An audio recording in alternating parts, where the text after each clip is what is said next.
நம்ம எல்லாத்துக்குமே இப்ப பாக்குற இந்த வேலையெல்லாம் விட்டுட்டு ஒரு சின்ன பிரேக் எடுத்துட்டு ஒரு வெக்கேஷனுக்கோ இல்ல ஒரு ட்ரிப்புக்கோ கழுதை சொந்த ஊருக்காச்சும் போயிட்டு வந்துடணும் அப்படின்னு ஒரு ஆசை இருக்கும். ஆனா அது கண்டிப்பா நடக்காது. ஏன்னா முதல்ல அதுக்கு லீவ் வேணும். இல்லைன்னா ஒரு ட்ரிப்பை பிளான் பண்ணா அதை கண்டிப்பா நிறைவேற்றுற மாதிரி நமக்கு ஒரு ஃப்ரெண்ட்ஸ் வேணும். அதுவும் கிடையாது. இதெல்லாம் விட முக்கியமா காசு வேணுங்க. அதனால வெக்கேஷன்லாம் போக முடியாது. இந்த மாதிரி வெக்கேஷன்லாம் போய் எவனாச்சும் ஒருத்தன் விளாக் போட்டிருப்பேன், அதை வேணா பார்ப்போம். அந்த மாதிரி ஒரு மைண்ட் செட்ல தான் இப்ப நம்ம எல்லாருமே இருப்போம். வேற யாரு? நான் தான். ஆனா நம்ம இப்ப பார்க்க போற டிராமா மூலியமா கண்டிப்பா நீங்களே சம்மர் வெக்கேஷனுக்கு போன மாதிரியோ இல்ல உங்க சொந்த ஊருக்கு போன மாதிரியோ ஒரு ஃபீல் கிடைக்கும். அப்பா பிரேக் ஆயிடுச்சு, வா போலாம். ஏன்னா இந்த டிராமாவோட ஸ்டோரி லைனே நம்ம ரொம்ப நாளா எதிர்பார்த்த மாதிரி நமக்கு ஒரு வெக்கேஷன் கிடைச்சு, அது ஒரு கிராமமா இருந்து, அந்த கிராமம் ஒரு அழகான கடற்கரை ஓரமா இருந்து, அந்த கிராமத்துல இருக்கிறவே ஒரு 15 பேர் தான். அந்த 15 பேருமே ஏதோ நம்ம விக்ரமன் சார் படத்துல வர மாதிரி ஒரே குடும்பம் மாதிரி அவ்வளவு பாசமா இருந்து அந்த மாதிரி ஒரு அட்மாஸ்பியரை யோசித்து பாருங்களேன். அதுக்குள்ள நடக்கிற ஒரு கதைக்களம், ஒரு சின்ன ட்விஸ்ட், அப்படியே நம்ம ஹீரோ ஹீரோயின்குள்ள நடக்கிற அந்த லவ், அப்படியே அந்த கிராமத்துக்குள்ள நடக்கிற சின்ன சின்ன மிஸ்ட்ரிஸ், இது எல்லாமே இருக்கிற மாதிரி ஒரு வேற லெவலான உங்க எல்லாத்துக்குமே கம்ஃபர்ட் ஜோனா இருக்கிற மாதிரி ஒரு டிராமாவை தாங்க நம்ம இன்னைக்கு பார்க்க போறோம். சில சமயம் நம்மளை ஹீல் பண்ணிக்கிறதுக்காகவும் நம்மளோட கம்ஃபர்ட் ஜோனுக்காகவும் சில டிராமா பார்ப்போம். அதுல ஒண்ணு தாங்க இன்னைக்கு நம்ம பார்க்க போற இந்த டிராமா. ரொம்பவே ஃபீல் குட்டா இருக்கும். கேட்க கேட்க நீங்களே அதை விஷுவலைஸ் பண்ணி நீங்களே போன மாதிரி ஒரு ஃபீல் இருக்கும். ஹோம் டவுன் சாச்சா. வீடியோவோட எண்ட்ல உங்க எல்லாத்துக்குமே ஒரு குட் நியூஸ் இருக்கு. அது குட் நியூஸா பேட் நியூஸா கழுதி இல்ல நியூஸானு வீடியோ ஃபுல்லா பார்த்தாதாங்க உங்களுக்கே தெரியும். அதனால வீடியோ ஃபுல்லா பாருங்க. அப்படியே நம்ம சேனலை சப்ஸ்கிரைப் பண்ணிட்டு பாருங்க. நீங்க பார்த்துட்டு இருக்கிறது யுவர் மைண்ட் வாய்ஸ் சேனல். நான் உங்க டேவிட். இப்போ வாங்க வீடியோக்கு போவோம். இந்த டிராமாவோட ஸ்டார்டிங்லே சிட்டியை தான் காட்டுவாங்க, நம்ம ஹீரோயினை தான் காட்டுவாங்க. ரொம்ப அழகா இருக்காங்களா? அட கொக்கா மவனே. அழகாத்தான் இருப்பாங்க. வாங்க கதைக்கு போவோம். நம்ம ஹீரோயினோட பேரு ஹேஜின். நம்ம ஹேஜின் ஒரு டாக்டருங்க. டாக்டர் சொன்னோன்னே இந்த கண் டாக்டரா இல்ல கார்டியோ டாக்டர் எல்லாம் கேட்டுறாதீங்க. நம்ம ஹேஜின் ஒரு பல் டாக்டர். வேலையில ரொம்பவே இந்த சமுத்திரக்கனி மாதிரிலாம் நேர்மையா இருக்கனாலேயே மேல் இடத்துக்கும் நம்ம ஹீரோயினுக்கும் புகைச்சலாய் போறது. அதனாலேயே மேல் இடத்துல இருக்கிறவங்க நம்ம ஹேஜின் அப்பப்ப கூப்பிட்டு, ஏமா நீ இந்த மாதிரிலாம் சீப்பா ட்ரீட்மெண்ட் பார்த்துட்டு இருந்தேன்னா இந்த ஹாஸ்பிட்டலா இழுத்து மூடிட்டு நீ ஏன் பல்லையும் நான் உன் பல்லையும் தான் மாத்தி மாத்தி புடிங்கிட்டு இருக்கணும், பேஷன்ஸே வரமாட்டாங்க அப்புறம் அப்படின்னு வான் பண்றாங்க. அதையும் நம்ம ஏஜென்ட் கொஞ்சம் கூட கண்டுக்காதனால வேலையை விட்டுமே தூக்கிடுறாங்க. நம்ம ஏஜென்ட் அதெல்லாம் நினைச்சு கொஞ்சம் கூட கவலைப்படாம அன்னைக்கு நைட்டு நல்லா சரக்கு போட்டு அவர் ரொம்ப நாளாவே இந்த அமேசான்லயே பிளிப்கார்ட்லயே வாங்கணும் பார்த்து வச்சிருந்த ஒரு காஸ்ட்லியான ஹீல்ஸை அன்னைக்கு வேலையை விட்டதுக்கு அவளுக்கு கிஃப்ட் கொடுத்துட்டு நல்லா சரக்கு போட்டு மட்டியுமே ஆயிடுறாங்க. அடுத்த நாள் காலையில எந்திரிச்சு பார்த்தா நம்ம ஏஜென்ட் வரிசையா அந்த டாக்டர் இருந்து மெசேஜா வருது. நம்ம ஏஜென்ட் பயங்கரமா பிகலாம் பண்ணிட்டு, எனக்கு தான் தெரியுமே நான் இல்லாம ஒரு நாள் கூட அந்த ஹாஸ்பிட்டல் ஓடாதுன்னு அப்படின்னு போன் எடுத்து பாக்குறா. அங்க பார்த்தா அந்த டாக்டர் அம்மா கதறுன்னு கதறி இருக்கு. என்னன்னா நம்ம ஏஜென்ட் நேத்து நைட்டு சரக்கு போட்டு போதையில இந்த சோசியல் மீடியா மாலை முரசு அது இதுல எல்லாத்துலயுமே அந்த டாக்டரோட உண்மையான முகத்தை படம் போட்டு காட்டிட்டா எல்லாத்தையுமே போதையில உளறிட்டாங்க. அதனாலே அந்த டாக்டர் ஏன்டி என்னை பார்த்து இப்படி சொல்லிட்டேன், இனிமேல் நீ எந்த ஹாஸ்பிட்டல்ல எவன் பல்லுல கை வைக்கிறேன்னு பாக்குறேன், இனிமேல் நீ இந்த ஹாஸ்பிட்டல்ல வேலையே பார்க்க முடியாதுடி அப்படி இப்படின்னு சொல்லிடுறா. நம்ம ஏஜென்ட்மே அந்த போட்ட ட்வீட்ஸ் மெசேஜ் எல்லாம் டெலிட் பண்ண பாக்குறா. போதையில என்ன பாஸ்வேர்ட் வச்சாங்க கூட ஞாபகம் இல்லைங்க. பிள்ளைய ரொம்ப அற்புதமா வளர்த்திருக்கமா. அதனாலே அவளுக்கே தெரிஞ்சு போறது இனிமேல் நம்ம பொட்டி கட்டிலாம் சாத்திட்டு கிளம்ப வேண்டியதானு. அப்படி அவ போற ஊரு தான் அவங்க அம்மாவோட சொந்த ஊரான இந்த ஹோம் டவுன் சான்ற ஒரு கடலோர பக்கத்துல இருக்கிற ஒரு கிராமங்க. அங்க போயிட்டு அவ புதுசா வாங்கின அந்த செப்பலை அந்த கடற்கரை ஓரமா வச்சுட்டு அப்படியே கடலை வேடிக்கை பார்த்துட்டு இருக்கா.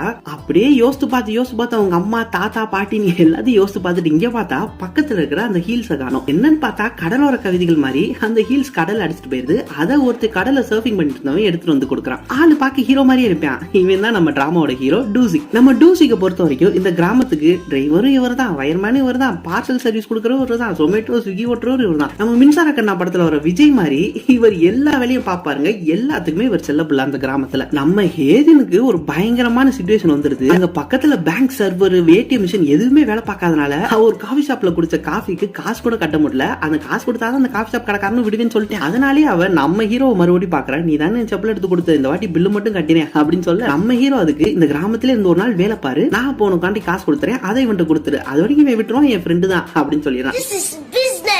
இவன் மட்டும் இல்லைங்க, ஊர்ல எல்லாருமே நம்ம ஹீரோட ஃப்ரெண்டு தான். அப்படியே போய் தான் நம்ம ஏஜென்ட் அந்த கிராமத்தையே சுத்தி பாக்குற மாதிரி வருது. அங்க மீன் விக்கிற வேலை எல்லா வேலையும் போட்டு நம்ம ஏஜென்ட் அவன் வாங்கிடுறாங்க. அப்படியே சம்பாரிச்ச காசெல்லாம் வச்சு அங்க அந்த காஃபி ஷாப்புக்கும் கொடுத்துறான். இப்படி சுத்தி பாக்குறப்ப தான் அவன் மூலியை லைட்டா சுத்துது போல. அப்ப அவளுக்கு ஒரு ஐடியா வருது. இந்த கிராமத்துல ஒரு டென்டல் கிளினிக் கூட இல்ல, இவ்வளவு அழகான ஒரு கிராமத்துல நம்ம கிளினிக் வச்சா கண்டிப்பா நிறைய பேர் வருவாங்கன்னு ஒரு ஐடியா பண்றான். அப்படியே அங்க இருக்கிற ஒரு ஹோட்டல்ல சாப்பிட்டு இருக்கிறப்ப அந்த ஹோட்டல்காரம்மா என்ன சொல்றாங்கன்னா, இங்க நான் என்னோட இன்னொரு பிரான்ச் ஓபன் பண்றதுக்கு இருக்கிறதுக்கும் ஒரு இடம் பார்த்து வச்சிருக்கேன், அந்த இடத்த நீ வாங்கி அங்க கிளினிக் வச்சுக்கிறியா, அதனால முடிஞ்ச வாடகையை கொடு, இங்க இருக்கிறவங்களுக்கு ரொம்ப யூஸ்ஃபுல்லா இருக்கும். இங்க பாதி பேர் வயசானவங்களும் சின்ன பிள்ளைங்களும் தான் இருப்பாங்க, அடிக்கடி பல்லு வலி எல்லாமே வரும், அதனால நீ பாத்துக்கோ அப்படின்னு சொல்லிடுறாங்க.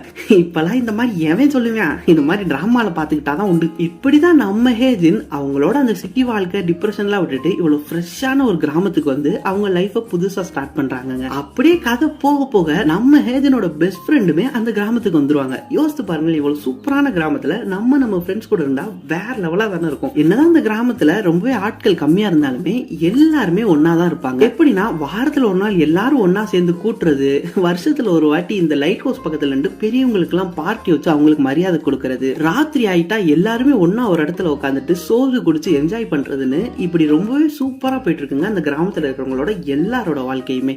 இது வீடு இல்ல, விக்ரமன் சார் படம். ஆனா அந்த கிராமத்துல ரொம்ப நாளாவே ஒரு 3 மர்மங்கள் வள வந்துட்டு இருக்கு. முதல் மர்மம் என்னன்னா, அந்த ஹோட்டல்காரமா இருக்காங்க பாத்தீங்களா, அதாங்க நம்ம ஏஜென்ட் கூட வீடு பார்த்து தரேன், என் வீட்டையே கொடுத்துறேன்னு சொன்னாங்களே, அவங்களுக்கும் அவங்களோட ஹஸ்பண்டுக்கும் எப்படி டிவோர்ஸ் ஆச்சுன்றது. ஏன்னா கிராமத்துல எல்லாருமே அன்பா இருக்கிறப்ப எப்படி நீங்க சண்டை போட்டீங்க அப்படின்னு எல்லாத்துக்குள்ளேயும் ஒரு கேள்வி. இன்னொன்னு என்னன்னா, அந்த ஊர்லயே பலாயிரம் கோடிக்கு யாரோ ஒருத்தனுக்கு லாட்டரி அடிச்சிருக்கு, அவன் யாருன்னு இன்னைக்கு வரைக்கும் தெரியல, ஆனா இவங்கள ஒரு ஆள் தான். மூணாவது, நம்ம ஹீரோ டூசிக் இந்த கிராமத்துக்கு வரதுக்கு முன்னாடி 2 வருஷம் என்ன பண்ணா எங்க போனான்றது யாருக்குமே தெரியாது. அது மட்டும் இல்லாம இந்த கிராமத்துக்கு வரப்ப ரொம்பவே டிப்ரெஸ்ட் ஆகி உடஞ்சு போன ஒரு நிலைமையில தாங்க வருவான். நம்மளே டெய்லி காலேஜ் ஆபீஸ்லாம் முடிச்சுட்டு அப்படிதான் வீட்டுக்கு வந்துட்டு இருக்கோம். ஆனா நம்ம ஹீரோ டூசிக் அதே ஒரு நிலைமையில தான் இந்த கிராமத்துக்குமே வந்திருக்கான். அதனால அவனுக்கு என்னாச்சுன்றதுதான் இந்த 3வது மர்மம். இது மூணுமே இந்த டிராமா பார்க்க அவங்களே ரெவல் பண்ணுவாங்க. எல்லாமே ரொம்பவே சூப்பரா இருக்குங்க. ஒரு நல்ல ஃபீல் குட் வைப்ஸுமே தரும். அது மட்டும் இல்லாம நம்ம ஹேஜனோட அம்மா டவுனி தான் சொன்னேன் பாத்தீங்களா, அதனாலே நம்ம ஹேஜன் சின்ன வயசுலயே நம்ம ஹீரோவை பார்த்திருப்பாங்க.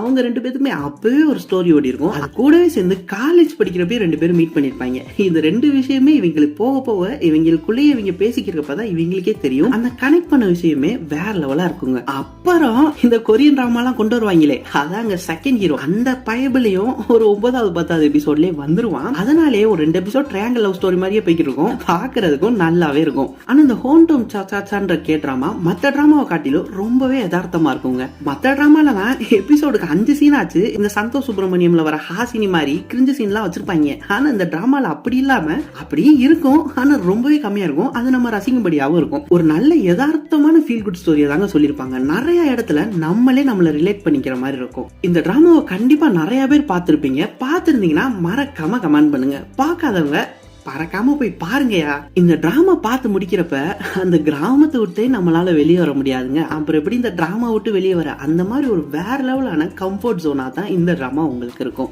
ஒரு எபிசோட்லயுமே அந்த கிராமத்தை எவ்வளவு அழகா காட்ட முடியுமோ அவ்வளவு அழகா காட்டியிருப்பாங்க. அந்த காஃபி ஷாப் கடை வச்சிருக்கவன்ல இருந்து அந்த கிராமத்திலே இருக்கிற வயசான ஒரு பாட்டி, அவங்களுக்கு பல்லு வலி ஏற்பட்டு அவங்களுக்கும் நம்ம ஹீரோனுக்கும் நடக்கிற சின்ன சின்ன சண்டை, அப்படியே நம்ம ஹேஜன் அவங்களுக்கு ஃப்ரீயா ட்ரீட்மெண்ட் பாக்குறது, இப்படி எல்லாமே ரொம்பவே என்ஜாய் பண்ணி பாக்குற மாதிரி இருக்கும். சோ உங்களுக்கு ஒரு நல்ல டிராமா பார்க்கணும், இந்த சம்மர் வெக்கேஷனுக்கே போன மாதிரி ஒரு டிராமா பார்க்கணும்னா கண்டிப்பா இந்த டிராமா ட்ரை பண்ணி பாருங்க. அப்புறம் ஆரம்பத்திலே ஒன்னு சொன்னேன், ஒரு குட் நியூஸ் வச்சிருக்கேன் அப்படின்னு. என்னன்னா, இந்த டிராமாவோட ஒவ்வொரு எபிசோடுமே நம்ம சேனல்ல அப்படியே தமிழ் எக்ஸ்பிளனேஷன்ல அப்லோட் ஆயிருக்கு. அந்த டிராமா பார்த்தா எவ்வளவு ஃபீல் கிடைக்குமோ அதுல பாதி ஃபீலாச்சும் இருக்கும் நம்புறேன். அதனால எல்லா எபிசோடுமே மிஸ் பண்ணாம ட்ரை பண்ணி பாருங்க. சோ ஒரு எபிசோட் பாக்குறப்ப மறக்காம ஒரு கமாண்ட மட்டும் போட்டுட்டு போயிருங்க. அப்பதான் அந்த டிராமாவை கண்டினியூ பண்றதுக்கு எனக்குமே ஒரு மோட்டிவேஷனா இருக்குங்க. சோ அடுத்து என்ன மாதிரி டிராமா பார்க்கலாம், இல்ல எந்த ஜர்னல் சீரிஸ் பார்க்கலான்றத மறக்காம இந்த வீடியோ கமெண்ட்ல போட்டு விட்டுருங்க. அப்படியே அந்த சப்ஸ்கிரைப், கமெண்ட், லைக், ஷேர் பண்றதுலாம் கூச்சப்படாதீங்க. ஏன்னா அது நம்ம சேனல் தான்.